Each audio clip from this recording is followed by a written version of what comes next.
નમસ્કાર મિત્રો, સ્વાગત છે આપણી યુટ્યુબ ચેનલની અંદર। તો આજે આપણે દેશ અને દુનિયાના અને તાજા અને મહત્વ સમાચારની વાત કરવાના છીએ, તો વિડીયોને અંત સુધી જોવા વિનંતી। સૌપ્રથમ સમાચારની વાત કરીએ કે અંબાલાલ અને પરેશ ગોસ્વામીની આગાહી।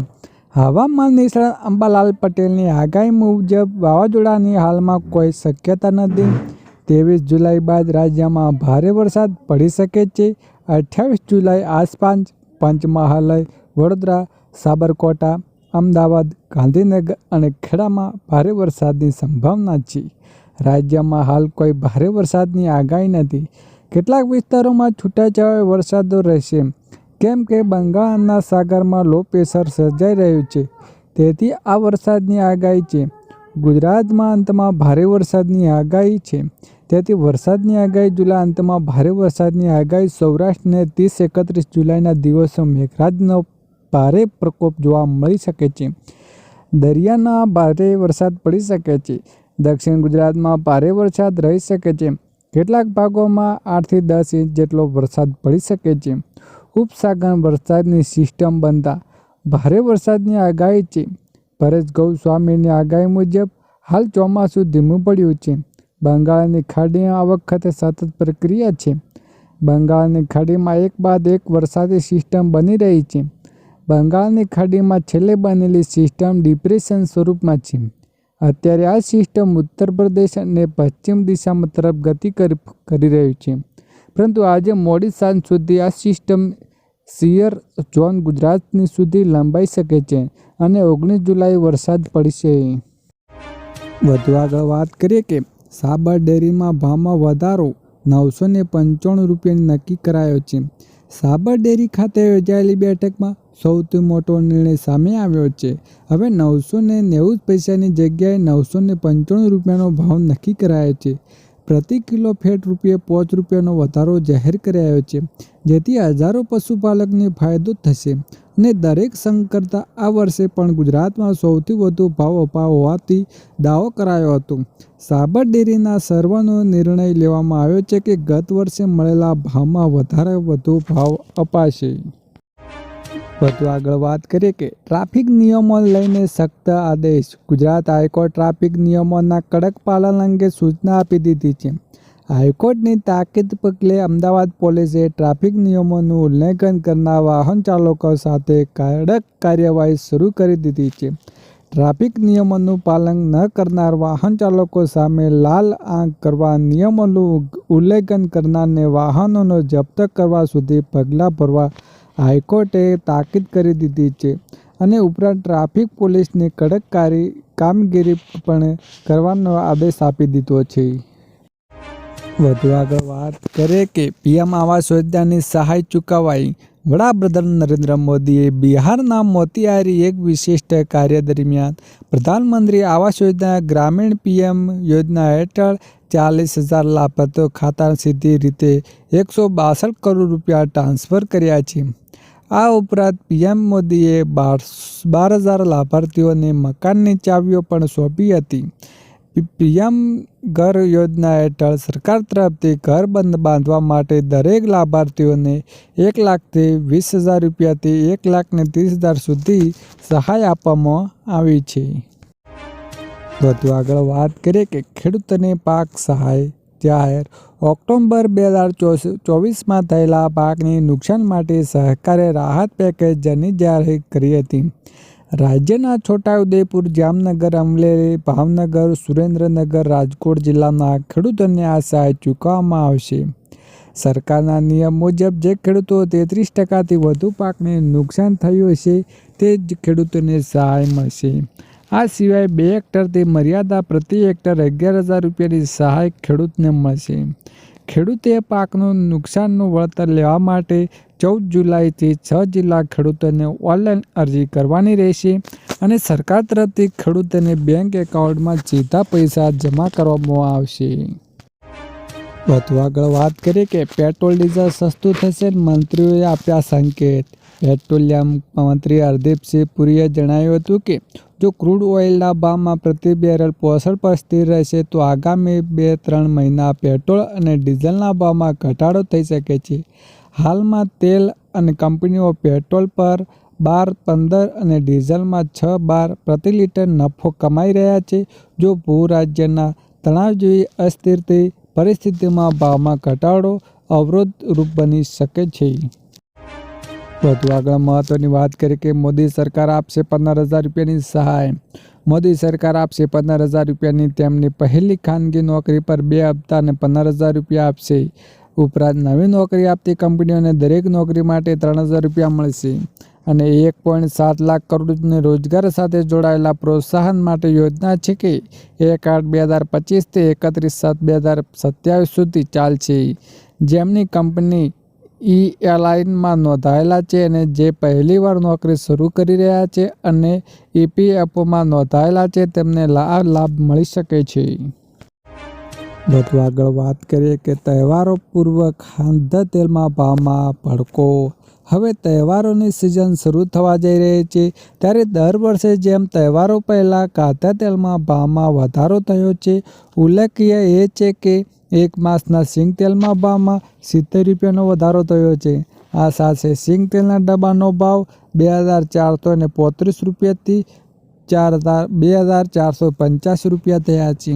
જ્યારે કપાસિયા તેલના ડબ્બાના ભાવમાં 110 રૂપિયાનો વધારો થયો છે અને કપાસિયા તેલમાં ડબ્બો હાલ 2,270 થી 2,320 રૂપિયાએ પહોંચી ગયો છે.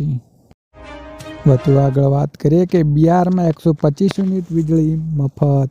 બિહારમાં મુખ્યમંત્રી નીતિશ કુમારે રાજ્ય સરકાર દ્વારા ઘરેલું ગ્રાહકો માટે 125 યુનિટ સુધી મફત વીજળી આપવામાં જાહેર કરી છે.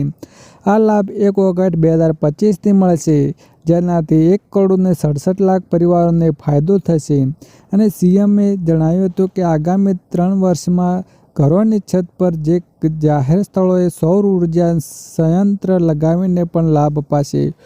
પૂરી જ્યોતિ યોજના હેઠળ અંતે ગરીબ પરિવારોને માટે સૌર ઉર્જાનો સંપૂર્ણ ખર્ચ ઉઠાવશે.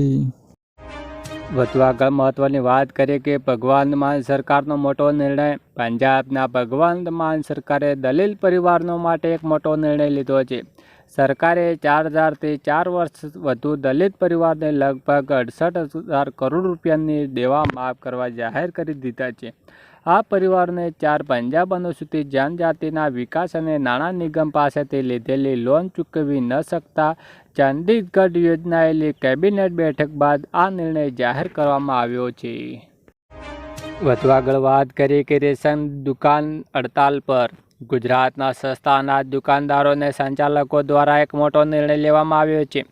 તેઓ રવિવારથી રેશન દુકાનોને બંધ રાખીને હડતાલ પર જવાની જાહેરાત કરી છે. આ હડતાલ પાછળ મુખ્ય કારણ રાજ્ય સરકારની KYC પ્રક્રિયા વિલંબ અને તેની અમલમાં દુકાનદારોને ત્રાસનો સામનો કરવો પડે છે. દુકાનદારોની માંગ એ છે કે KYC પ્રક્રિયાને સરળ બનાવવા અને 20,000 કમિશનની પદ્ધતિમાં ફેરફાર કરે. જો આ માગણીઓનું નિરાકરણ નહીં આવે તો તેઓ હડતાલ પર યથાવત રાખશે અને કોર્ટમાં જવા પણ તૈયાર છે. વધુ આગળ મહત્વની વાત કરીએ કે હેલ્મેટ પહેર્યું હશે તો પણ થશે દંડ. ભારત સરકાર મોટર ક્વિટર હેઠળ 1998માં ફેરફાર કર્યા છે, જેમાં હેલ્મેટ ન પહેરનારને યોગ્ય રીતે ન પહેરનાર 2 વ્હીલર સવારે 2,000 રૂપિયા સુધીનો તાત્કાલિક દંડ વસૂલવામાં આવશે. એટલે કે જો બાઇક સવાર હેલ્મેટ પહેરશે પરંતુ ખુલ્લું છે તો તેના પર 1,000 રૂપિયાનો દંડ વસૂલવામાં આવશે. જો તમે હેલ્મેટ પહેર્યું હોય અને તેનું ચુસ્ત રીતે ન પહેર્યું હોય તો પણ તેમને 1,000 રૂપિયાનો દંડ કરવામાં આવશે. એક દરે હેલ્મેટ પર સંપૂર્ણપણે યોગ્ય રીતે પહેરવું પડશે. જો આમ નહીં થાય તો તેમને 2,000 રૂપિયાની વસૂલવો પડશે. વધુ આગળ મહત્વની વાત કરીએ કે પીવામાં આવાસ યોજના વધારે. વિધાનસભા ગૃહમાં ગ્રામ વિકાસ અને ગ્રામ્ય ગૃહ નિર્માણ વિભાગની ₹47,000 કરોડની અંદાજપત્રીય માગણીઓ બહુમતી પસાર કરાઈ છે. આ દરમિયાન ગ્રામ્ય વિકાસ રાજ્યમંત્રી કુંવરજી બાવળિયા હળપતસિંહે જણાવ્યું હતું કે રાજ્ય સરકારે એવો નિર્ણય લીધો છે કે પ્રધાનમંત્રી આવાસ યોજના અને ગ્રામીણ હેઠળ લાભાર્થીઓને હવે રાજ્ય સરકાર ₹50,000 વધારાની સહાય આપશે. 1,20,000 રૂપિયાની સહાય આપે છે. હવે આ ઉપરાંત રાજ્યના ભંડોળમાંથી લાભાર્થીઓને દીઠ વધારીને 50,000 રૂપિયાની સહાય પૂરી પાડવામાં આવશે. વધુ આગળ મહત્વની વાત કરીએ કે LPG ગેસમાં મોટો ફેરફાર. ગેસ સિલિન્ડરમાં બુકિંગ અને ડિલિવરી પ્રક્રિયાને વધુ સુરક્ષિત અને પારદર્શક બનાવવા માટે નવા નિયમો લાગુ કરવામાં આવી શકે છે. કેવાયસી ફરજિયાત. હવે ગેસ સિલિન્ડરમાં બુકિંગ માટે કેવાયસી કરવા જરૂરી રહેશે. આધાર કાર્ડ અને મોબાઈલ નંબર ક્લિક કરવો ફરજિયાત રહેશે. OTP verification. ગેસ સિલિન્ડરના ડિલિવરી વખતે ઓટીપી ચકાસણી ફરજિયાત કરવામાં આવશે. ગેસ સિલિન્ડરમાં ફેરફાર. સબસિડી નિયમો પણ કેટલાક ફેરફાર કરી શકે છે. Smart chip cylinder. નવા સિલિન્ડર માટે સ્માર્ટ ચિપ લગાવવામાં આવશે, જેનાથી વિતરણની મોનિટરિંગ કરી શકાય. વધુ આગળ મહત્વની વાત કરીએ કે ઘર બેઠા મળશે Ayushman card. Gujarat ration card ધારકો માટે સરકાર સારો નિર્ણય લીધો છે. જો તમે આયુષ્યમાન કાર્ડ ધરાવતા ન હોય તો ઘરે બેઠા કાર્ડ મેળવવા માટે તમે તક છે. સરકારે NFSA રેશન કાર્ડ ધારકો માટે ઘર બેઠા આયુષ્યમાન કાર્ડ મેળવવાની સુવિધા પૂરી પાડી છે. તમે ઘરે બેઠા આયુષ્યમાન વેબસાઇટ પર એપ અથવા નજીકના વિસ્તારની આશા બહેનનો આરોગ્ય કર્મીઓને સંપર્ક કરીને કાર્ડ મેળવી શકો છો. જ્યારે મિત્રો, હાલના કેન્દ્ર સરકાર દ્વારા ગરીબ પરિવારના લોકોને મફત સારવાર આપવા માટે એક વિશેષ યોજનાઓ જાહેર કરવામાં આવી છે, જેનું નામ છે પ્રધાનમંત્રી જન આરોગ્ય યોજના, જેમાં નાગરિકોને સામાન્ય બીમારીથી લઈને ગંભીર બીમારી સુધીની સારવાર મેળવી શકે છે. લાભાર્થી પરિવારોને આ યોજના દ્વારા આયુષ્યમાન કાર્ડ દ્વારા 3.5 લાખની આરોગ્ય સુવિધા પૂરી પાડવામાં આવે છે. જ્યારે હવે આ સુધારો કરીને સહાય મર્યાદા 10 લાખ કરવામાં આવી છે. વધુ આગળ મહત્વ સમાચારની વાત કરીએ કે 2026 સુધીમાં 500 રૂપિયાની નોટ બંધ થશે. બેંકે નિર્ણય. અશ્વિન નારાયણને RBI માર્ચ 2026 સુધીમાં 500 રૂપિયાની નોટ બંધ કરી શકે છે. RBI 500, 1000, 2000 રૂપિયાની જૂની નોટો બંધ કરી દીધી છે. હવે RBI 100 અને 200ની નોટોનું ચલણ વધારીને 500 રૂપિયાની નવી નોટો પણ બંધ કરી શકે છે. તેનો ઉદ્દેશ્ય કાળા નાણાંનો રોકવાનો રહેશે. ઉપરાંત સરકાર વિકસિત ભારતમાં 2047ને લઈને ધ્યાનમાં રાખીને ડિજિટલ પેમેન્ટનો પ્રોત્સાહન આપવા માટે 2000 સુધીમાં આ નિર્ણય લઈ શકે છે. વધુ મહત્વની વાત કરીએ કે ખેડૂતોના પૈસા થશે ડબલ. સરકારે તમામ ખેડૂતો માટે કિસાન વિકાસ પત્ર યોજના શરૂ કરી છે. ખેડૂતોને આ યોજનાના રોકાણ કરવાનું હોય છે. આમાં ખેડૂતોને પાત્ર ખાતરીપૂર્વક વળતર જ નહીં પરંતુ બમણા પૈસા પણ મળે છે. આ યોજના હેઠળ ખેડૂતોને રોકાણ કરવા માટે 7.5% વ્યાજ મળે છે. આવી સ્થિતિમાં ખેડૂતોના પૈસા જે 120 મહિનામાં ડબલ થઈ જતા હતા ને તે હવે 115 મહિના ડબલ થઈ જશે.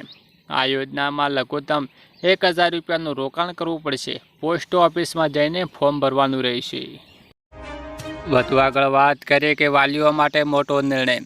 કુલ પ્રવાસ દરમિયાન બનતી દુર્ઘટનાને લઈને રાજ્યમાં સરકારનો મોટો નિર્ણય લીધો હતો. હવે જે પણ શાળા પ્રવાસનું આયોજન કરશે તેમણે પોલીસના કર્મચારીઓને સાથે રાખવાનો નિયમનું પાલન કરવાનું રહેશે. વડાપ્રધાન નરેન્દ્ર મોદીની સૂચનાનું પગલે રાજ્યના પોલીસ વડાના વિકાસ સહાયે મહત્વનો નિર્ણય લીધો હતો.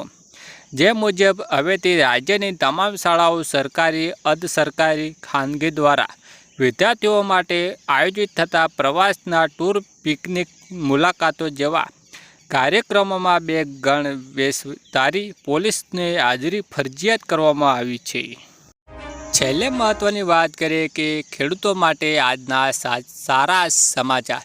રાજ્ય અને કેન્દ્ર સરકાર દ્વારા વિવિધ પાકની ખેડૂતો પાસેથી ટેકાના ભાવો ખરીદી કરવામાં આવે તો વર્ષે કેન્દ્ર સરકાર દ્વારા રવિ માર્કેટિંગ સિઝનમાં 2025-2026 અંતર્ગત ટેકાનો ભાવ માટે ઘઉંમાં 2425 પ્રતિ ક્વિન્ટલ જાહેર કરવામાં આવ્યા છે.